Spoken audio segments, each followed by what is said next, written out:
Welcome everyone to 100 Authors in 100 Days, a series where we dive deep into the stories behind the stories, exploring the lives, inspirations, and journeys of authors and their creative works. And with us today is the amazing author of Tattoos and Pearls, combining street wisdom with corporate strategy, Miriam Simon. Hello, how are you, superstar? Hello. Hi, everybody. I am feeling very emotional and grateful. That's how I'm feeling. I have a lot of Congratulations things on going your on. new release. This is an Yeah. amazing book. Yes. Super excited. How do you feel? I feel great. I think it's just interesting to see all the feedback that I'm getting and how people are resonating with the book and how people are really taking in the tattoos and pearls theme and seeing how authentic it is and how real it is and reading reviews of my work is really a moment in time where I really take it, like I really sink it in and I let it, like I read it a few times and then I'm like, wow, this is really happening, right? It really happened. And Mhm. thanks to you, and your great work and coaching me through the book process and the publishing and all of that, that led it to, where it is today. So thank you. Yeah, I'm excited because I know that when we started this journey, it was, with the book cover reveal and you selecting the cover, and that was quite an experience, as you know, where we, had this funny and fun experience in the Bronx, and my son was still with me at the time before he left to the army, and he got to videotape a lot of the book cover reveal. And so I have this book is I'm very sentimental about this book because there's such a journey that we both had. Um, and here it is, right? Like, was it over a year ago? Yes, It over a was, year ago. Yeah, yeah. and I never imagined having my face on the cover of the book, right? Hmm. So that's the moment that we had, and you even went, it's like a Yeah. moment of praise almost, or change and shift, and it was an aha moment for me to say, wow, like I've been working in, the background. People really don't know who I am. People are starting to get to know me. But wow, to have my face on the cover of my own book and be the face of visibility, of leadership, of executive presence, of all these different things that I've overcome too, right? Like trauma into transformation, all these different things was, wow, like really a moment to take it in and Yeah. be grateful. Yeah, I remember that during the book cover reveal, you and I were interacting, you were looking at all the different designs, and um I noticed that you said a lot of things back then, and I was listening, and you had your wife there, Carrie, and stuff, and so it was a really fun for me and my son, but also really neat to see your evolution from that Miriam, at that cover reveal to where you are now, this Miriam with this book already done, with your framework and this amazing the way you wrap up every chapter and everything. I've seen the transformation, and the transformation has been beautiful to watch. So I just want to acknowledge that, and I see it. I see how the same way my very first book transformed me is the same way your book has also transformed you in a beautiful way. And I really love the reason why you wrote the dedication the way that you did. Can you share a little bit about who you dedicated the book to and why? Yeah, so I dedicated the book to all those people that are one, invisible, right? Those people who feel that they have been in the background or haven't been heard or needed to change who they are because of who they are, right? So that stems from some of a little bit about me and the non-acceptance of myself and my wife. That's one, one piece of the dedication. And the other piece of the dedication is to a person who unfortunately lost their lives. And it was a moment in time where he saved my life. Hmm. And I was only 17, and I dedicated to him because he saw me in a bigger light and he saw me for all my potential. And he had such great love for me that I didn't even have for myself. And that was one of the main reasons why I needed to dedicate it to him, because I my life is saved because of him, moving me out of the way. And he dropped and he fell and he passed away and I lived. Hmm. So you can't not dedicate all that I've become, every person that I've helped, every single, heart-centered moment with my family and my wife and my 3 kids, to it's unreal to just not give him his flowers, even though I gave him back to him back when I was 17. But now to be able to do it again is just a moment in time that I can value and give him his flowers, Hmm. even though he's gone. And it's been, I have to say, I think over 25 years. Wow, that's so powerful.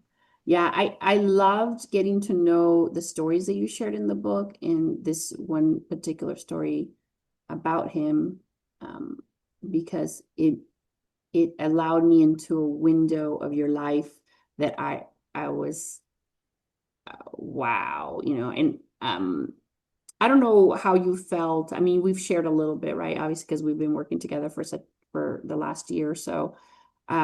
But there was moments where when I was reading some portions of your book where I don't know if you remember this, but I was like, oh, I can't read anymore because it was so intense. I was like, wow, like this, it was such powerful um, story and information that you were sharing. And you know, like we were talking about earlier before the call, um, as I was interviewing one of the other authors,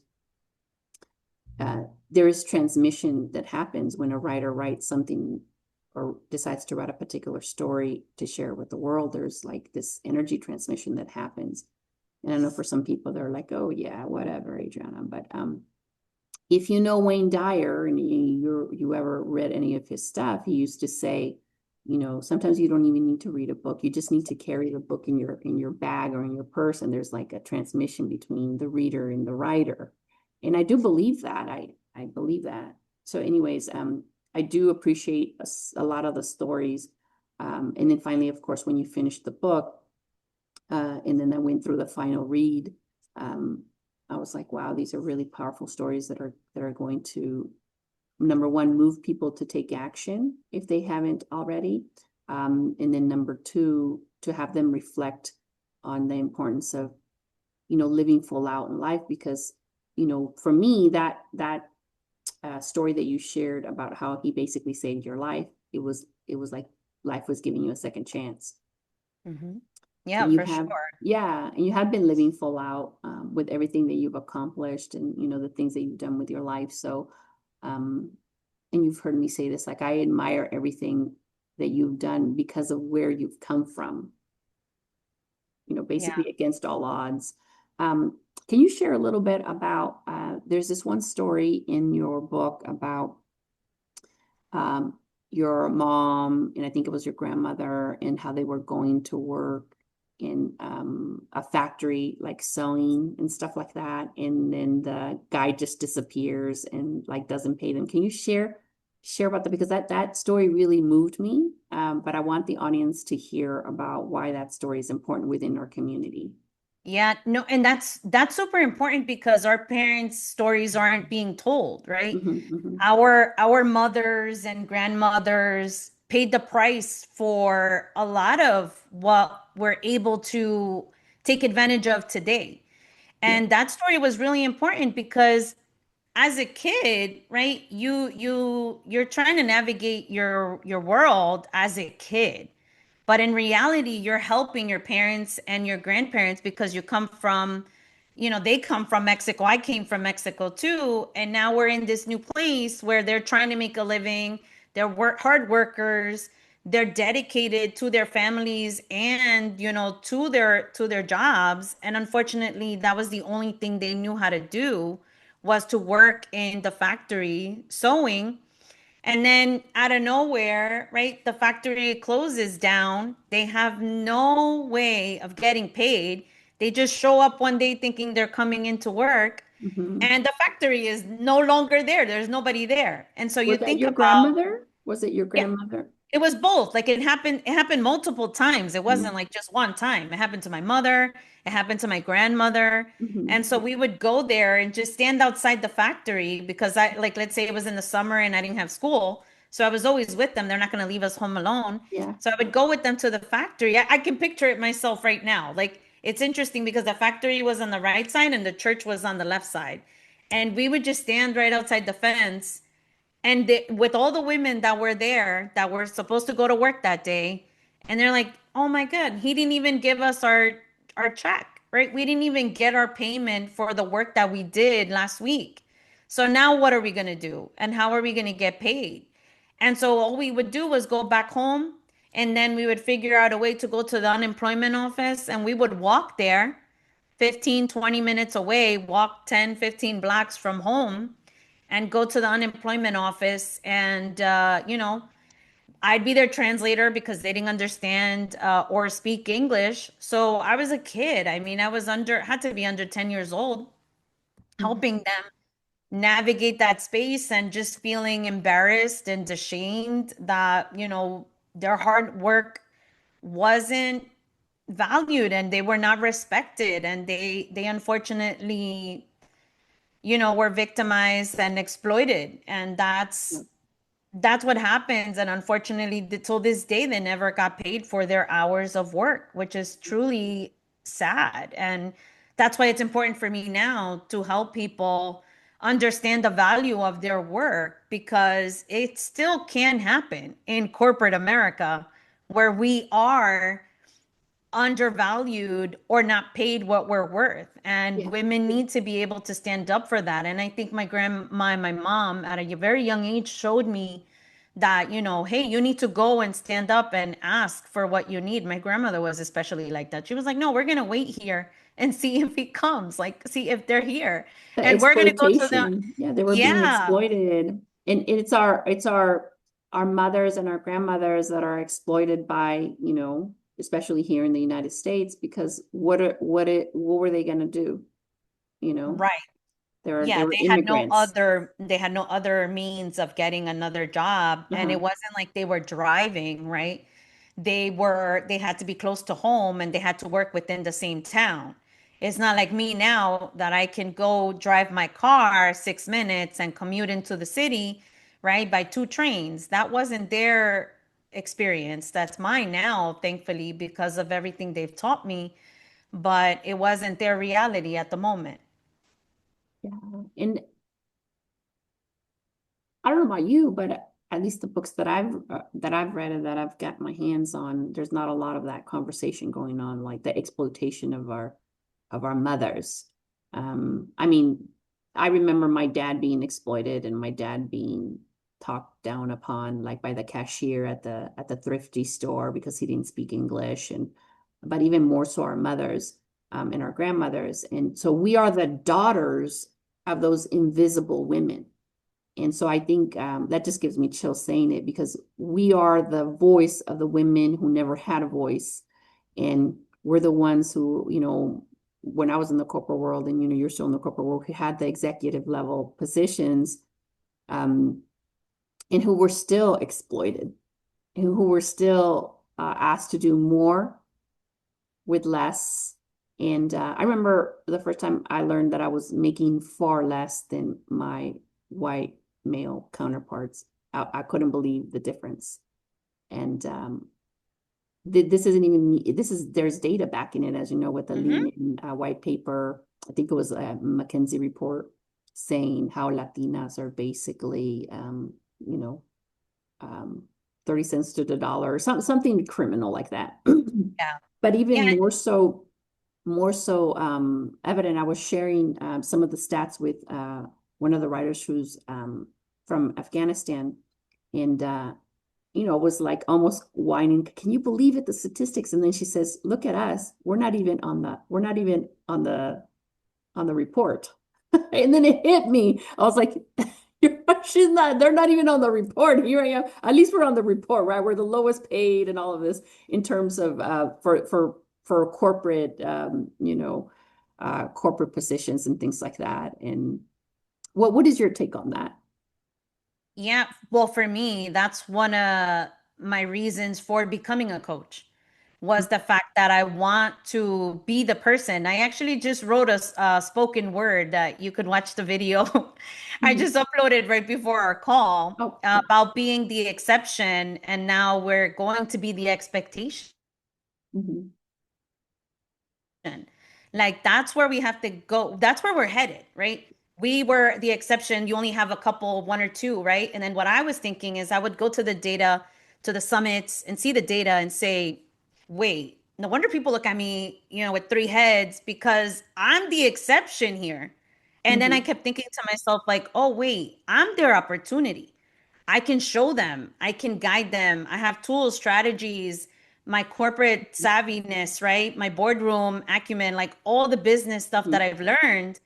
I mhm. said to myself, wow, I can really bring down, right, the wage gap that we're experiencing, and Yes, they need people like me to help them navigate it.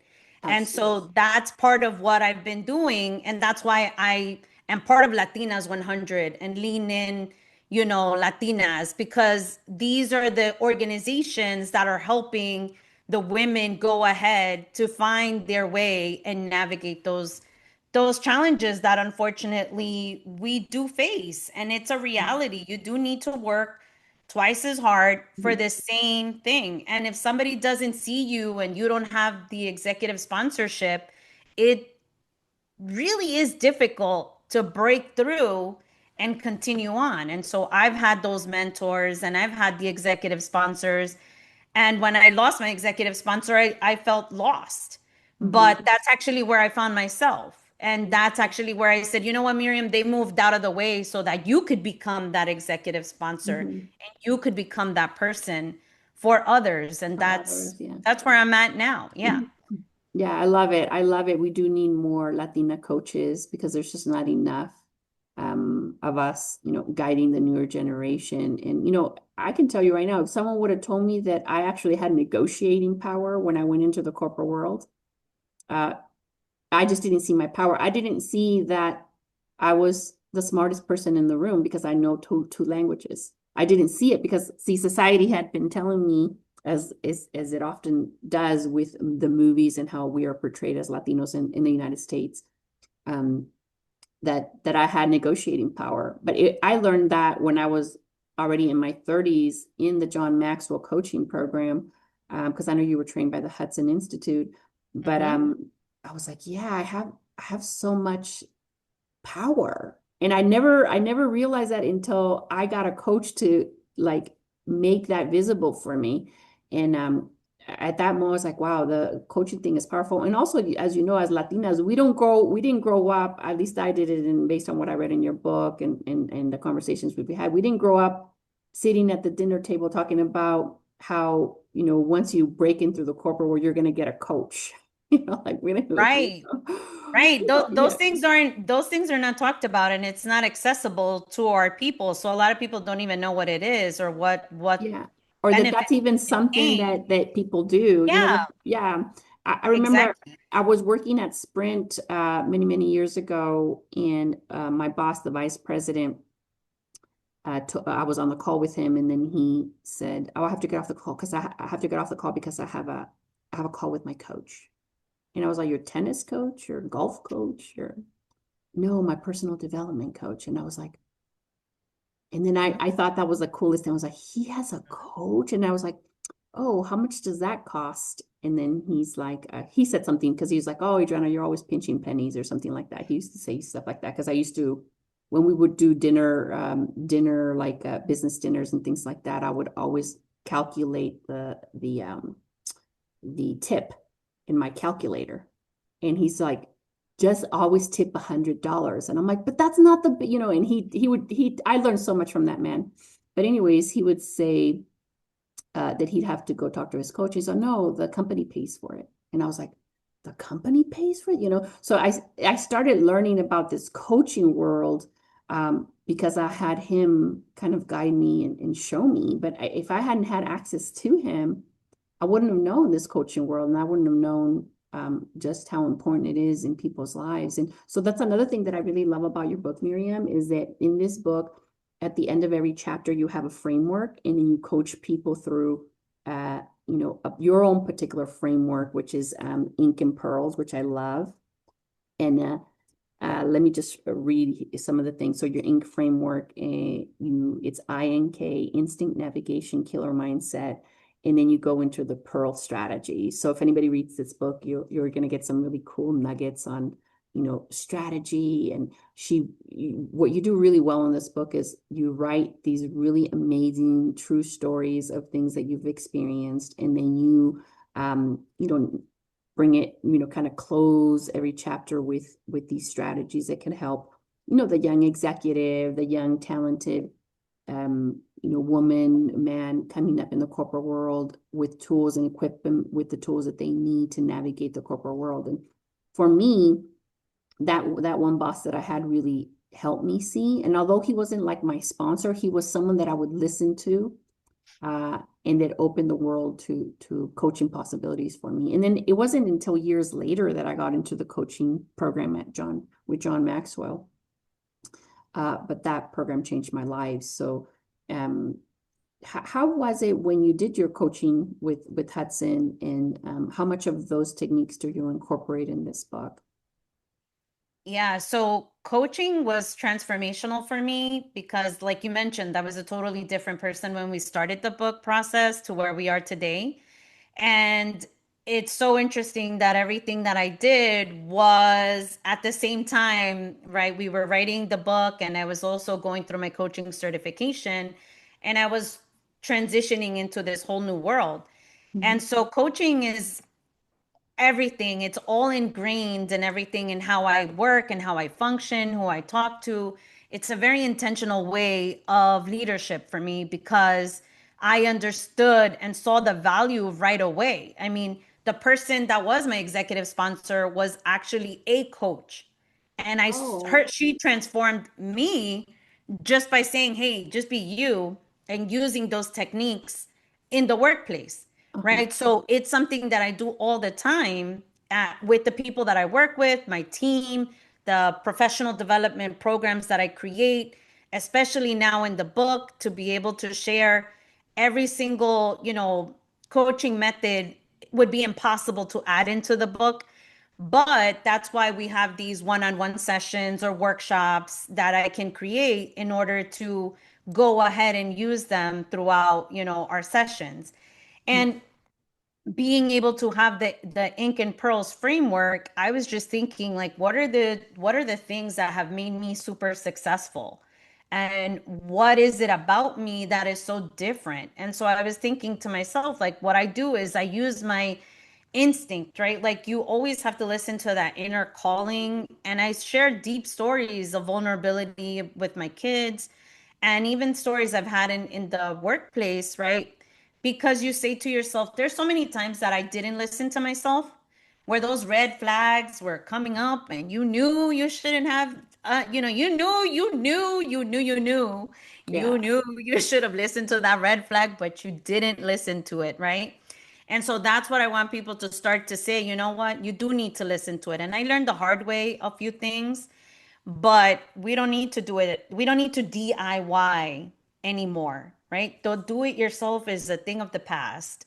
Now it's about helping, getting help, and asking Yeah. for help, right? And I'm an Mhm. independent person. I'm the oldest of seven, Wow. and I do not, would not, and had not asked for help. But now you see the value in it, and the mirror that a coach gives you is something priceless. And then you realize your life experience is everything. And it's not about all the degrees and where you went to school and all of that. It's really not. It's really about your life experience, what you've learned from it, and how you navigate that, right? So that's why I talk about I made some decisions that were probably against what people would normally do, right? Like taking a step back to take a step forward. It didn't, it made sense for me at the time to take a lower level job instead of a supervising job because they were only charging, giving me a little bit more money for it. And then the killer mindset is what we all need to be able to make it work and to be persistent because everything is stacked against you. And if you do not have that killer mindset where you're going to say, you know what? I am going to make it. I Yeah. am going to keep going. I am going to win. Then, then you don't have anything that can stop you. You become really unstoppable. Mm-hmm. Mm-hmm. Yeah. And And that's the yeah. first part. Yeah. And And then coaching coaching helped you get to that frame of mind. yes, exactly. Mhm. Exactly. It helped to navigate and see that, hey, there's more to the way that you function on a regular basis, right? You have all these experiences, you have all these things that you're living with, and then you don't even realize that your past is showing up in your future. And so a coach can help you navigate that and help you see what no longer serves you and how you can move forward. All your blind spots. Yeah, I had so many blind spots, as I'm sure you probably figured out. Yeah, you're like, oh wow, okay. Yeah. I love that. So the book I think, you know, is going to help a lot of people, and especially those that are in the corporate world that are looking for some guidance. Um, what was your experience like from the beginning of writing the book till the end of writing the book? Can you share your journey with me? Sure. Yeah. So in the beginning, I really was thinking, what am I going to write about? Right? What am I going to share with everybody that's going to resonate? And so I just kept thinking, you know what? Just write from the heart. Just put it out there. Just write what you know and write. And I would come here and sit on my sit on Saturdays and just wait until I had my Bad Bunny music on or really fun and exciting music that gets me going. And then I'd start writing and then I'd be crying throughout the whole time, just, revisiting those stories that I had. And it was to the point where I had to take a pause even because these stories were so real and so raw and so unfiltered that I needed to visit and go talk to a therapist because I really wanted to be another person afterwards, right? They sometimes say don't talk from the wound, talk from, the lessons. And so at the moment, I was talking from the wounds, and I needed to address those issues to be able to come out better on the other side. And also to be able to share it because I was really scared. I had a lot of fear of judgment and a lot of fear of being visible. Hmm. And I knew that invisibility was no longer serving me. It allowed me to reach the peak of my career, like super successful, making really good money, helping other people. But at the same time, I felt like I needed and I wanted more. And this was the more. The book journey was the more for me. And then going through the journey and having our book cover reveal in New York, that was super fun. And I'm me being the privileged one to have the first one under RMP. So that's like amazing. I love being the first. I love being Yeah. innovative and I love that piece. And then transitioning through going through my coaching program, learning, and then you helping me navigate, what's next? What is the purpose of the book? How are we going to, have that resonate with others and help other people? And then it was mostly about the leadership journey that I have and all the power that I've gained and I hadn't even recognized the power that I had. I didn't even know, like you're saying, right? Like you mentioned it before. You don't even realize the power you have. And I was thinking to myself, like, wow, Miriam, you really do. Like I said before, now I know I'm an opportunity for others. And I really have been, and I have demonstrated that. And now it's about how can I spread the word and how can I get it to others, the people that need it, the people that are looking for it, the people that want to make something of themselves, who are possibly at the peak of their careers and thinking, what's next for me? What is it that why am I not satisfied? Why am I not fulfilled? And Mhm. that happens too because we're the first, we pay the price too, right? Like there's so many people that have won an excellence award, let's say, right? We created one for other people. I will never win that award, Mhm. right? But I give it to other people. There's like about 20 of them now, right? And that's the price you pay for being first. And Exactly. Yeah. yeah, that's the price you pay for being first. But the give back is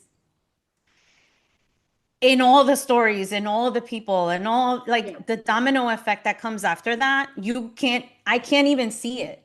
Yeah. That's how You'll that's never how know. much it is, Yeah. and that's the importance of what we do and what this book is going to do too, because even just seeing emotional responses to my book and people calling me a legacy and people calling me transformational, like I'm like, what?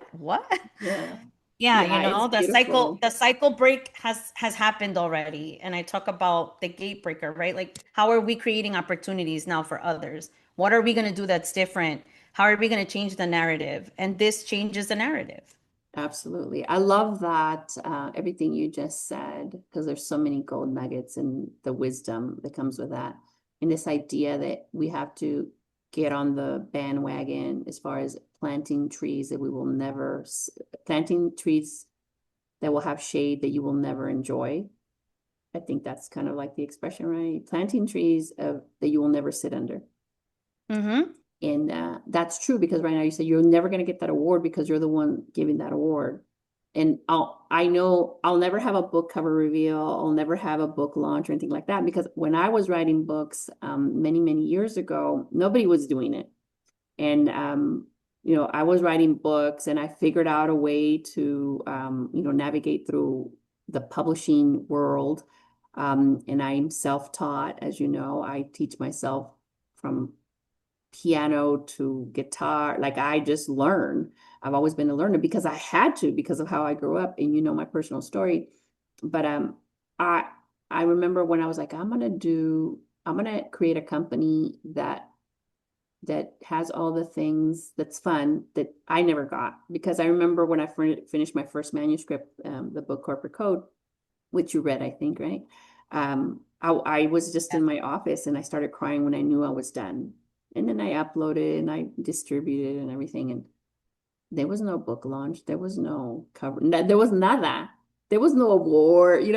And so here we are many, many years later. Oh my God, like 15 years later.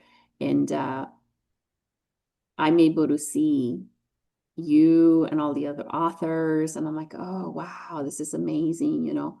Uh, it just fills my heart. It feels like, for me, it feels like, how some people say, I made it. Yeah, you have. It was like, I made it. You know what I mean? Like, Yeah. granted, there's still a lot of other parts in my life where I'm like, there's still, especially with my family, my children and stuff. But in terms of business, I'm like, wow, this is it. This is what people talk about when they say, you know, life is about serving others. And this is what John Maxwell taught me and what he was talking about for many, many, many, many months and many, many, many hours of training and coaching and everything that, you see what the purpose of life is when you do plant trees that you will never sit under. And your Mm-hmm. children will remember that, and your children's children remember that. Because think about it, your grandkids will say, oh yeah, my grandmother's an author and she used to write books, right? And Yeah. I don't know about you, but nobody in my family was a writer or an author. We were blue collar, workers. My father started working in the fields very young and here in the United States, and then he became a welder, and then my mother was a caretaker, but then became a nurse's assistant after she learned a little bit of English. But she was always, they were always in the poverty level, always, with six Mm-hmm. children, and um, I didn't know any authors growing up. No. I didn't know anybody who had gone to college, Yeah. you know. Imagine that. Imagine that. We didn't Yeah. even know people that went to college, right? Yeah. And look at the beauty of where we are today, right? So the beauty where we are today is the first story in the Latinas 100 book, right? I was able to talk about some of those accomplishments. And then I was showing the book to Lily, my granddaughter, Mhm. and she says, "Grandma, but where's my name?" Right? And I said, "What?" Right?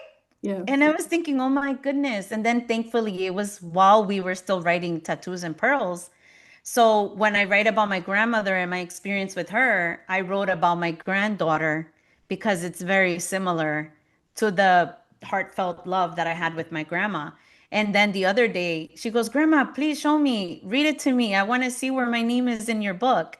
Yeah. And now her name is in print, right? And we never had that. Like that was non-existent. And so we're putting people on the map. And for her to just give her that gift of seeing her name in a book Yeah. is so special It's big. because her possibilities have expanded beyond what we didn't even imagine when we were kids. Right, right. And You I know, don't and know for if her it's a reality. exactly. It's kind of like normal, right? Oh, yeah. I mentioned in my grandmother's book, which I Mm-hmm. really need. I think, and I don't know if you'd agree with me, but um, for first generation, and by first generation, for those who of you who are watching who are not who were born and raised here and don't necessarily come from immigrant families, children of immigrants, we tend to be very peculiar and unique in the sense that we navigate two worlds and we're kind of like on not limbo. I don't know what the word is, but we do have to adjust to two worlds. And so it almost like we're first generation and there's second generation, third generation. So I always find it funny when like I'll meet Latinos, but then they're like seventh generation, right? So they have like a little bit of the residue, but for the most part, they are like your granddaughter would be considered third generation, right? Mm-hmm. And so they're getting all the benefits of the struggle that the first generation, us, the children of immigrants, have to battle through, if you will, and have to overcome so our children's children can have better lives. And by better, I don't mean make more money. By better, I mean less of the pressure to be able to integrate in a culture that doesn't necessarily um, you know embrace us. So my point being that really this conversation is about first generation, those of us who were raised by immigrants from Mexico. In your case, you were how old Born were over you when there. you came? You were born over Six there, but months, then 6 months old. yeah, so you were basically raised in the United States. Mm-hmm. Um, Yeah, basically raised here. yeah, and so there's stuff that comes with that, and I think one of the things in your book that is written beautifully is that experience and Mm-hmm. then that struggle and the trauma that comes with that. Mm-hmm. There is a lot of trauma. I rarely meet first generation Latinos that are raised by immigrants that don't have any trauma, and if they do, Yeah, they're it's rare. hard. It's Yeah, hard because the culture is totally different, right? Our parents are used to the culture in our countries back home, how they lived, what they did, right? How they lived their life. And yeah, then I'm growing up in a totally different environment where people speak a different language, have different cultural norms, and live very differently. The expectations are totally different, right? My parents wanted me to go straight to work and make money, to have money to be able to pay the rent, to be able to pay for basic necessities, right? while everybody else around me was getting ready to go to college and getting ready to do different things. And unfortunately, that wasn't, I was trying, fighting hard to get to that point. And it was really, really challenging to do that. And even just growing up as a kid, like I talk about my white poofy dress, because it was so hard for me to go to school because kids made fun of me because that wasn't the norm. That wasn't Yeah. the norm for them to, for the girls to go in poofy dresses to school. They acted like I was overdressed, which I was at the Did, moment, did you have the right? little cute little white socks with the Yes, with the ruffles, little with the ruffle little on it. with the shiny shoes? Yes, with the patent leather shoes. Of course. Of course I did. I write about that all the time. And Yeah. it's so interesting because that's actually was resonating a lot with everybody. The from the braids, like the little braids that you wear your little kid, and that you have the white poofy dress, and then you have the stockings and the patent leather shoes, white or black. And then now, we're in boardrooms doing all kinds of great things, living a Yeah. totally different life.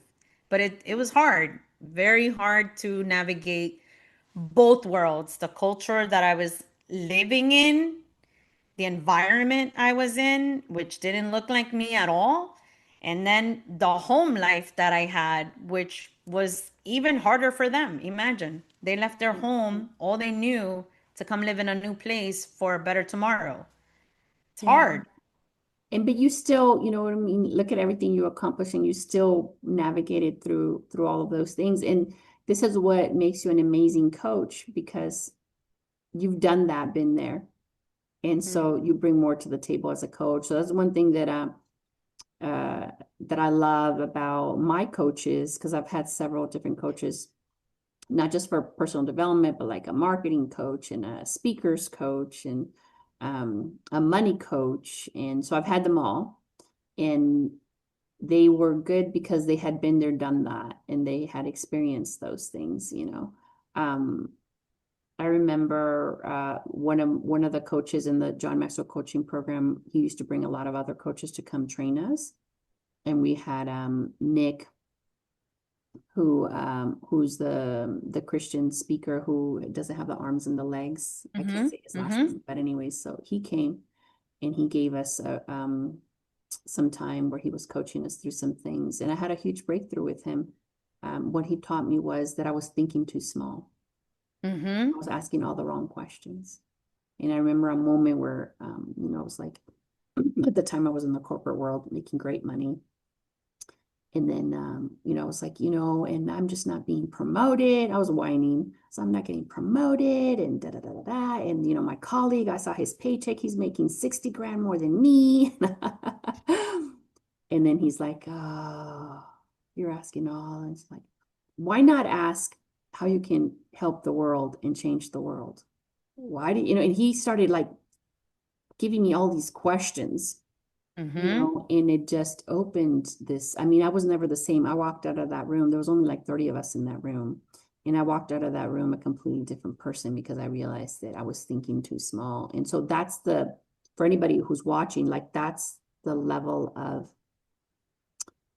impact a coach can have.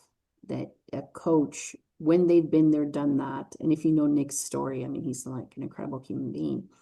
Um, it can that coach can shift you into a completely different life that you never would have thought you would have had. And it really is about sponsoring others, being of service, and then getting a coach that is trained. Yeah. Because as both of us are coaches, we know that it is about the caliber of questions you ask. So A anyways, hundred percent. Yeah, I yeah. had a podcast about that just Mhm. 2 weeks ago. Okay. About the questions that we're asking ourselves, because I remember getting on the train and asking myself, like, is this what I want to do for the rest of my life? Like, what is it that I want, right? You can think about particular moments too when these questions come in. And then the coaches that I've had, so many pivotal moments where they asked me the right question and it totally flipped the script on me, right? It Yep. totally gave me a whole nother perspective. Yep. And I was like, wow. You have to really take a step back and go, oh, wow. Yeah, it's a You blind know, spot. It's a blind spot. yeah, and Yeah. it's so transformational, and it can happen really quickly with the right coach. With the right coach, with experience, and with questions. If you there's a really good book. I don't remember the author's name, but it's about questions about how the brain works and how it's wired. You know me, I'm all geeky about that stuff, but Yeah. we One geek to another. affirmations, the affirmations don't work. It's all about asking yourself the questions. Why is my day so wonderful today? I don't understand. Why does money rain on me? Like that kind of thing, you know? I'm like, oh yeah, yeah, yeah. Because it bypasses like the hardwiring in your brain and all these things. So Yeah, you there's just so much unlearning, right? There's so mm, much unlearning that sometimes we need to do, especially when you come from trauma. There was mhm, a lot of like that's what I talk about a lot. Even me accepting love was one of the hardest lessons for me to learn because I mhm. didn't accept myself. And so those are the kinds of things that you can learn from if you're, if that's what you're experiencing. Oh yeah. Yeah. I mean, it's just, yeah. So Um, what is one thing that you want to leave with the audience about the book and about the coaching? Because you have a lot of coaching programs. I've seen your webpage, and you're full blown out. Your services are tailored to coaching executives or whatnot. So, what are some of the things that you want to share with the audience before we wrap up? And maybe some final thoughts about your favorite chapter in the book and why. Yeah, so if you want to be with a person who's real and really is the person that has navigated through hard times, there's a lot of people who could show you and could talk to you about what they find on the internet, or there's a lot of different ways, right? But there's always that one person that can speak to you because they've lived through your experience. And I'm one of those people who I'm real about it. I have the tattoos and I have the pearls. Like I am the person that is true to what I say. And the important part is that there's power in vulnerability. And even though for our people it's very hard to say, you know what, I'm going to talk about these dark things, or I'm going to talk about what's really stopping me from moving forward. It takes courage and it takes a lot to say to yourself, you know what, I'm going to seek some help. And it's okay to do that. Like I was a power player and I realized that it had only gotten me this far. And it really took somebody to see me for me to be able to do the rest of the great work that I've been able to do. And there's so many ways that you can connect with me because I have a podcast you can listen to, the book that you can read, the Ink and Pearls framework and strategy. I also have the leadership blog. If you like to read, you can follow me on LinkedIn and Instagram. And I've learned through my EBRG days, my employee business resource group days, that you need a variety of ways to get to people. And not only Mhm, that, I mhm, also know that people learn differently. So, because my daughter has a disability and it was very difficult for her and her learning process, she has a learning disability. So, it's very different for her and I. And we went through a lot of crying days together. And I understand the difference for different people. And so that's why I tailor my work to many different ways of learning and many different ways of visualization and connections because of that. mhm, And so for me, it's just important to be able to help those people that really want to be helped and the people that are navigating spaces on their own, right? Like those trailblazers in training, those quiet climbers, those people who maybe are, you want to come out of your shell, but you come out, you go back, you come out, you go back. It's a dance we do, I did mhm, that dance too for a little bit, and it gets scary. And when you're at the top and you have other people who are at the top, like being at the top of your game with other high mhm, achievers is not that easy. It can be intimidating, and I'm that person who can help you navigate that space. It can be very cutthroat in the executive world, but through coaching, through help, through, having somebody you can talk to, you'll be able to navigate it and figure out what's next for you and how to really shine and not dim your light, because sometimes we're asked to dim our light. We're asked to be, Mhm. calm and quiet or in a corner or move here or move there. And Mhm. sometimes we're not ready to do that. A lot of us don't want to be there. We want to have the light. We want to be, in the shine, in the star light, in everything. There's so many of us that really have a lot to offer, and it's time that we make it there. And in Mhm. terms of the stories, I mean, there's everything in there is really from the heart in the book. Mhm. And what I really want people to take away from it is that you do have somebody that you can talk to, that you are able to articulate tough times, Mhm. because that was the main goal for me, was to be able to articulate all the tough things that we went through, that I went through. And I say we because most of my time was with my kids and my wife. Mhm. And you can be there for somebody without even realizing sometimes, Mhm. that you can be there. Yeah, I love it. So I'm looking through your book, and I'm gonna finish this conversation with this letter. So in her book, Miriam's book, at the end of the book, she writes this letter, final heartfelt message. And you wrote this while you were in the coaching program, right? So this was like a year ago or so. Yes, And correct. so this is how she ends the book. Okay. So I want you to hear it. I'll And read and it. I envisioned myself under a tree. Oh, wow, that's interesting. Okay. Yeah. So she wrote this letter, and then she decided when she was publishing her book that she was going to incorporate this letter in the book. And it says, "That's my final message to you. Show up not as who they expect you to be, but as who you truly are. Bring your full, unapologetic, strategically brilliant self to every table, every conversation, every opportunity. Your journey from shadow to stardom won't look like mine, but the principles that guide it will be the same.